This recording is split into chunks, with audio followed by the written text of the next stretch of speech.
Ladies and gentlemen, the WWE draft is dead. At least it looks that way in 2025, because I don't think that we're gonna be getting our yearly draft extravaganza that moves WWE superstars across brands. Now we're in the age where superstars just show up on other shows and say, I'm part of this brand now, like they've done recently with LA Knight, with Sami Zayn, and like they did before with Bayley. Which to a degree, I don't mind, but I also would like a draft because it does generate buzz and excitement, and it feels like we're breathing new air into these shows. And I personally believe that a WWE draft would really hit nicely right now when both Raw and SmackDown are feeling a little bit stale. Hell, they don't even draft NXT call-ups anymore. Stephanie Vaquer, Julia, Roxanne Perez just decided to show up on the main roster. So in today's video, we're gonna simulate a mini draft. We're gonna move over 5 stars from Raw to SmackDown, 5 from SmackDown to Raw, and just for fun, I'm even gonna call one member of the main roster down to NXT. The idea of this simulated draft that I've come up with is to breathe new life into the August doldrums that are Raw and SmackDown. By the way, in the comments, I would love to see what 5 you would move across brands, so please do let me know. And as always, don't forget to subscribe to this channel, ring the bell for notifications. If you're a wrestling fan, I know that you're gonna fall in love with this YouTube channel because we always upload daily wrestling content. And don't forget, if you are looking for more than just the daily wrestling content that we upload here, go check out the Patreon, patreon.com/SantiZap, where you are gonna get extra content that we can never upload here, like the Raw reviews, SmackDown reviews, all with footage, because we can't upload that stuff here because it would just get blocked to the copyright. So go check it out. Link in the description, link in the pinned comment. You already know. Let's get started. Let's start things off by talking about who I would send from Monday Night Raw over to Friday Night SmackDown. Now, in my opinion, SmackDown needs help in a couple of areas. I think that they desperately need help in the women's mid-card. That's for sure. That's probably glaring problem number 1 over on Friday Night SmackDown. But I also think that they need another major body in the main event scene to give us more variety in the matchups there. Plus, also, they could benefit from having a couple of bodies in the mid-card as well to give us more variety in matchups throughout the entire show. The first person that I would send from Monday Night Raw over to Friday Night SmackDown is, without a single shadow of a doubt, Austin Theory. This man is too good to be on the shelf, and this man needs a career reset ASAP. They wasted the better part of like the last 2 years of Austin Theory's career. His time over on Monday Night Raw with Grayson Waller was a complete dud, being part of a tag team division that barely even existed. But then they started this breakup storyline that had a lot of people intrigued. People wanted to see what was going to happen. When was the Austin Theory babyface turn going to happen? But then they continued to drag it out and drag it out and drag it out to the point where people just stopped caring, and they weren't even able to pay off the story anyway. I'm at the point where I don't want them to revisit that. The breakup happened off screen, and as far as I'm concerned, they're done. What would be the point at this point to have Grayson Waller and Austin Theory have their breakup and their feud on screen now? People don't care anymore. So I'm at the point where I think that right now we need new pastures. We need new opponents, new opportunities for Austin Theory as a single star. And I think that he's going to get those over on Friday Night SmackDown more so than he's going to over on Monday Night Raw, because if he's on Raw, the first thing that people are going to demand is to go back into the story with Grayson Waller. And I just think that that's a mistake. The ball was dropped and we can't find it anymore. All right. There's no point in digging around to find the Grayson Waller versus Austin Theory ball. It's gone. It's done. It's disappeared. But maybe we can do something with Austin Theory as a babyface over on Friday Night SmackDown. We saw he was getting babyface love from the crowd whenever he was on Main Event, or the rare opportunity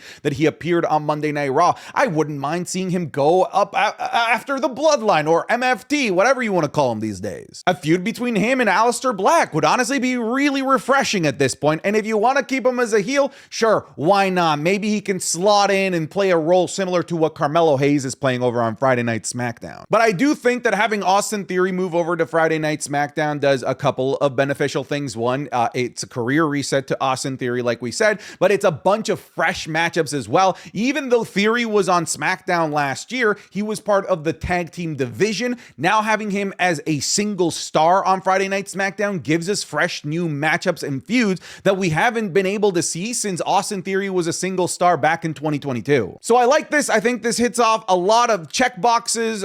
So I'm going to lock this in. Austin Theory should be going over to Friday Night SmackDown. And I get it. You might be saying, but Santi, it's hard to get TV time over on Friday Night SmackDown. Brother, is he getting TV time? Did he get TV time on Monday Night Raw? Like, it can't get worse. force. We talked about the help that SmackDown really needs in the women's mid-card, and I think right now the best person to move over to help bolster that division is Lyra Valkyria, and I'm confident in that statement. Lyra Valkyria was pivotal, crucial at helping elevate the women's mid-card over on Monday Night Raw to where it is right now. I do think that the most important piece was definitely the feud with Becky Lynch. However, in the feud with Becky Lynch, Lyra Valkyria continued to flourish. She continued to get better. Her promos were more interesting. The crowd got behind Lyra Valkyria. So I'm wanting her to now take that magic and bring life to this complete corpse of a mid-card division over on the Women's United States Championship picture on Friday Night SmackDown. What's cool about Lyra Valkyria as well is that I do think that at any moment you could just sort of snap your fingers and say, you are now in the main event scene, which, by the way, I think that we need more bodies in the women's main event scene as well over on Friday Night SmackDown, as seen by the fact that we just continue to rehash Tiffany Stratton versus Nia Jax over and over again. So I think that this hits two birds, one stone, no pun intended, considering this is the Bird Lady, because this helps bolster up the women's mid-card. It gives us an instant money feud between her and Julia,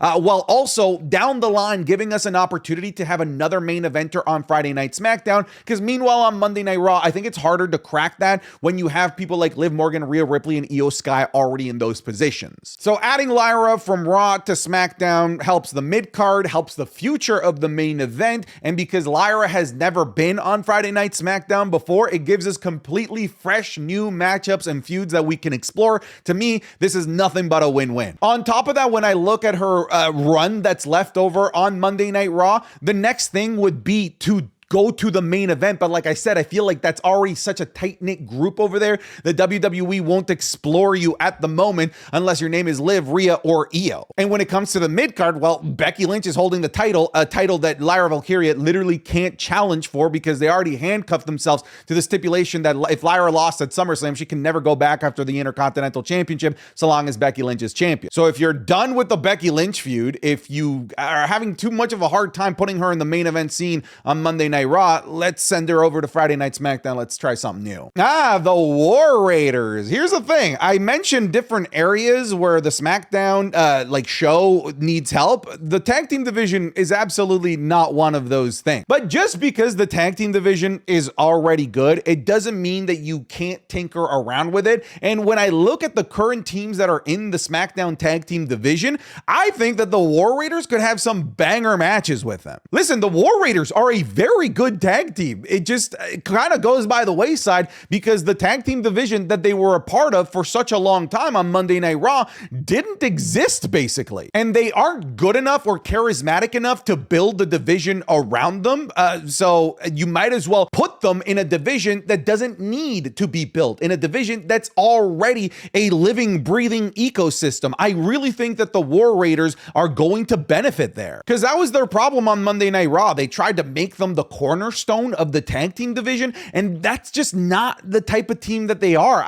We've seen it firsthand. They're just not capable of that role. But on Friday Night SmackDown, being a role tag team in a division that's already propped up, that's already the best tag team division on the planet, you can't go wrong here. Really, the reason to do this is to try and breathe life into the War Raiders one more time, because I know that they can be an excellent tag team. We just haven't been able to see that recently. But it also gives us new matchups in the SmackDown tag team division, which, as good as the division is, we're starting to tap out the different variation and combinations of matches that we can have over there. So we can't just rely on the same 5-6 teams to just have triple threats against one another, fatal four-ways, singles, tag team matches against one another. At some point or another, the wrong Jenga block is going to get pulled and that tag team division will topple unless you're trying new things and innovating. And I think the War Raiders gives that SmackDown tag team division a fresh enough new taste, because there isn't a tag team that you can even compare to the War Raiders over on Friday Night SmackDown. They are a completely new breed of wrestlers that would be inserted into that division. So not only would that give us new matchups in terms of opponents that are going up against each other, but in terms of styles of wrestling as well. So I like this. I think that they've done what they can do over on Monday Night Raw. I don't think that it's going to get any better over there, but I think new pastures over on Friday Night SmackDown can breathe new life to the War Raiders. I talked a little bit about the main event event. So let's do a little main event refresh over on Friday Night SmackDown as well. Give me Gunther when he comes back from injury, not returning to Monday Night Raw, but instead going over to Friday Night SmackDown and becoming the top villain over there. Look at the main event right now over on Friday Night SmackDown. The top villain is Drew McIntyre, and that's it. Like, if Drew McIntyre goes down, who steps in to become the top heel of Friday Night SmackDown? You kind of have to just rely on a mid-card heel going up, like a Solo Sikoa, which I don't think people would be down for, or you have to impromptu turn somebody heel, like turning Randy Orton heel. So it's best to hedge your bet and have another major heel on Friday Night SmackDown that you can rely on, and I think that is best suited to be Gunther right now. SmackDown could really benefit from having another top heel over there. Meanwhile, Monday Night Raw, the main event scene is a faction of 3 heels that will probably become 4 at some point. And it's a faction that has legs. It's a faction that, if it's anything like Evolution, is going to be running Rampage on Monday Night Raw for the next 2.5 years. And if that's the case, there isn't really a lot of room for Gunther or another top heel champion that isn't a member of the Vision to be at the top of the mountain on Monday Night Raw. Because the top of the mountain will be the Vision and Seth Rollins, plus whatever babyface rotation of heroes comes in to try and topple them. So Gunther right now, with the layout of Monday Night Raw and the Vision being at the top of the mountain, doesn't suit Monday Night Raw at the moment. He suits Friday Night SmackDown significantly more. Plus, come on, Gunther versus Cody Rhodes, like an actual proper match, an actual proper feud that isn't for the Saudi Crown Jewel Championship, a one-off match that had no storyline build up to it at all whatsoever. Come on, we need to explore this. And the last person that I want to move over from Raw to SmackDown is Sheamus. I think, to me, this is really simple. Sheamus is just a banger machine, as he says, banger after banger after banger. But I think at this point, he's kind of tapped out everyone that he can have bangers with, or that they'll allow him to have bangers with, over on Monday Night Raw. So yeah, this is a situation where, hey, we've already done everything that we can do with Sheamus over on Monday Night Raw, with the exception of like Dominic Mysterio, but it looks like we're so far away from that ever happening that it's likely not gonna happen. So we might as well ship him over to Friday Night SmackDown, have some new matches, some new feuds, help get new people over. Come on, a feud with him and Aleister Black would do wonders for Aleister. This move is purely for a change of scenery and for new matches in the mid-card and to give us new feuds that we haven't seen before. Plus, it's a known commodity that we know can deliver excellent matches, so you can't go wrong with this. Now let's talk about what superstars I think should be going from Friday Night SmackDown over to Monday Night Raw. I would say that right now, Monday Night Raw is probably the most well-rounded out show, with the exception of the obvious glaring problem in the room, which is the terrible tag team division on Monday Night Raw. So we will be addressing that problem on Monday Night Raw quite heavily here. The first person that we should be considering as an obvious move over to Monday Night Raw is Carmelo Hayes. I feel like Carmelo Hayes has done what he can do on Friday Night SmackDown. He has peaked on Friday Night SmackDown. They're not going to let him get any higher on Friday Night SmackDown. The mid-card right now is controlled by anything and everything to do with the bloodline, which prevents people from being able to climb up the ranks within the mid-card like the Carmelo Hayeses of the world. Meanwhile, on Monday Night Raw, it's a far more open-ended mid-card, with the likes of Dominic Mysterio being a champion that can feud with pretty much anyone and everyone, unlike a Solo Sikoa that kind of begs feuds with people that have history or were part of the bloodline before. But think about it, over on Monday Night Raw, we can have a program with the likes of Dominic Mysterio, Finn Balor. We can revisit the feud that they weren't able to get off the ground running because of his injury, the feud against AJ Styles, a returning Ilya Dragunov versus Carmelo Hayes. That was one of the best feuds in recent NXT history. Once Ilya Dragunov comes back, we can visit that feud as well. It's just that the Monday Night Raw mid-card is more open to people like Carmelo Hayes, which is why I like the move over to Monday Night Raw, and which is why I think that they should make it. I think inevitably this breakup with The Miz is going to happen. I don't think that Mellow Don't Miz is going to be another addition to the tag team division on Friday Night SmackDown. I think it's entirely temporary. I think that once they run into the Wyatt Six will test the brotherhood, brother. Yeah. And we'll realize that The Miz and Carmelo Hayes really aren't fitted to be a tag team. With the breakup, it's a really easy way to pivot and transition Carmelo Hayes over to Monday Night Raw. And it makes sense to move him now that you are actually giving him screen time on Friday Night SmackDown. You can build him up a little bit, as much as you can on SmackDown with the huge bottleneck that's there, and then use that little little bit of momentum that you're building on SmackDown and transition him over to Monday Night Raw, where he has much more room to play with and a higher ceiling to accomplish. I said that we would tackle the tag team division, so let's go ahead and do it. The SmackDown tag team division right now is a wealth of riches. The war chest of amazing tag teams that's there is overwhelming to a certain degree. So the first tag team that we need to move over there, without a doubt, and this is the team you have to move over to Monday Night Raw. You could say Fraxium, you could say the Street Profits. There's a bunch of names you could say.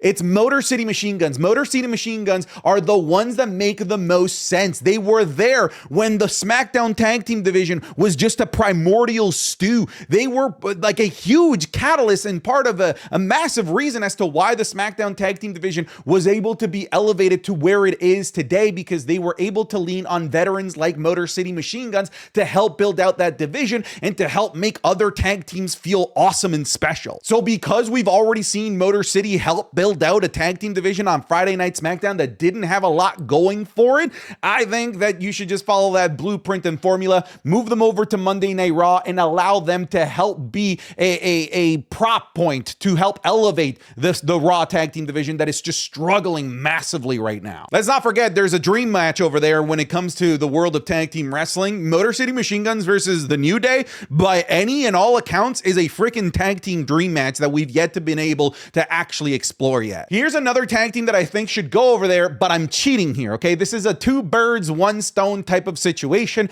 I think that we should move Andrade and Rey Fenix over to Monday Night Raw. When it comes to the SmackDown tag team division, yes, they were a great addition because of how good they were, but they came in like long after the tag team division was already established. They didn't help make the division great again. They helped make it better, but they weren't at all a pivotal structure of the tag team division over on Friday Night SmackDown. They were fun, don't get me wrong, but we don't need them on the Friday Night SmackDown roster of tag teams. Meanwhile, on Monday Night Raw, and stick with me here, all right, we would be able to move these two as a tag team, but also at the same time be able to make them go their separate ways. Because let's face it, once these two go over to Monday Night Raw as a tag team, and right now there is a storyline right for the taking that allows these two to naturally be inserted into Raw, which is Penta versus the New Day. It allows those three to go up against the New Day and eventually allows for the Lucha Brothers to be able to be reunited while allowing Andrade to go off on his own and try something on Monday Night Raw, because his run on Friday Night SmackDown just hasn't worked thus far. Similar to Carmelo Hayes, I think that Andrade as a singles mid-card star on Friday Night SmackDown will always be bottlenecked. He will always not be able to reach a certain echelon, but on Monday Night Raw, it gives him new life and it allows him to once again wow and dazzle the world with his fantastic wrestling against new opponents that we haven't seen him go up against yet. Come on, you know Andrade versus Rusev would go absolutely hard. So I love moving these two over to Monday Night Raw. I think it's a great idea. It reunites the Lucha Brothers. It allows Andrade to find new pastures and maybe be able to reignite his second run here on the main roster in WWE. Yeah, I know this isn't the most awesome option out there, but I do think it's time that we move Nia Jax from Friday Night SmackDown over to Monday Night Raw. What is left for Nia Jax over on Friday Night SmackDown? I think that question alone should elicit the answer of, well, nothing. So let's go find something to do for Nia Jax, because that one thing to do is not to rehash the same feud with Tiffany Stratton over and over and over and over again. I love when they sent Nia Jax for that little mini program against Lash Legend on NXT. It reminded us, oh yeah, Nia Jax can do some cool, new, different stuff, different promos, different feuds, different storylines with people that we haven't seen her feud against before. And then they brought her back to SmackDown only to rehash the same thing over and over again. Literally, the SmackDown roster pretty much forces us to just have nothing but repeat matchups for Nia Jax. It's like, all right, is it Tiffy or is it Jade again? Who is it? It's just going to be this rotating door of the same matchups. Meanwhile, if we send her over to Monday Night Raw, that gives us another big heel in the main event scene, something that we actually do need over on Monday Night Raw ever since Naomi vacated the title. So right now there is a demand for a heel on Monday Night Raw, because the top heel in the women's women's division on Monday Night Raw happens to be running the mid-card in Becky Lynch. The other two heels are out in Naomi and Liv Morgan. It gives us an opportunity to have Nia Jax in the main event scene as the top heel of Raw until we're able to bring back at the very minimum Liv Morgan back into the picture. Because as it stands, all of the top women, with the exception of like maybe Bayley, depending on what happens there, they're all baby faces. So we need those baby faces to be able to go up against new top heels, and Nia Jax fits the bill. I'm sorry, but it's true. It makes sense. And the last person that I'd like to see make the transition from SmackDown over to Monday Night Raw is Jacob Fatu. I feel like Jacob Fatu needs to explore some different things that aren't just MFT bloodline related things. I think that we can move on from the Solo Sikoa program, and I think that we can explore newer pastures over on Monday Night Raw. And with the Vision being the top faction on Monday Night Raw, with them having 3, maybe at some point 4 top heels within that faction, adding a Jacob Fatu as a major babyface to the Monday Night Raw roster gives the Vision more and more top babyfaces to be able to go up against. And if we're actually able to make this move sooner rather than later, we could maybe even consider Jacob Fatu to be on the babyface side of War Games against the Vision, which is pretty high. I didn't consider the possibility of Jacob Fatu maybe joining the Vision, but now that I'm talking about this, it's kind of like rolling in my head. I don't think that that'll happen, but maybe something to consider. Funny enough, I still think that there's a lot to explore over on Friday Night SmackDown with Jacob Fatu. We've yet to really see him get explored with the likes of Damian Priest, with Drew McIntyre.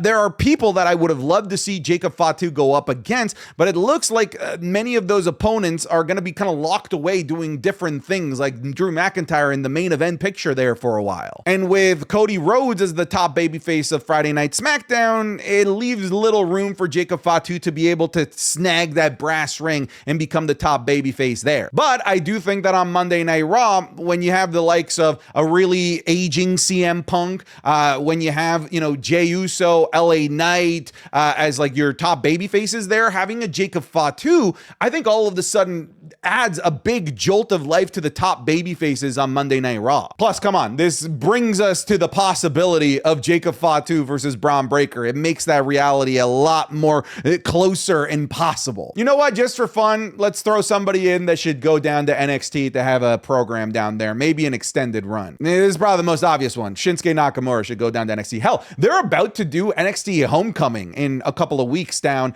in Full Sail University, which is going to be like a retro NXT show, kind of celebrating their time in Full Sail, celebrating NXT Black and Gold. That is quite seriously the perfect place to re-debut Shinsuke Nakamura in NXT, to hopefully give Shinsuke a second stint in NXT that will maybe revitalize the last portions of the time that we have left with him in the WWE. I think it worked for Samoa Joe. It worked wonders for Finn Balor when he did it. Why not for Shinsuke? All right, folks, that's it for today's video. Thank you so much for watching. You guys take care. Goodbye. Get out of here.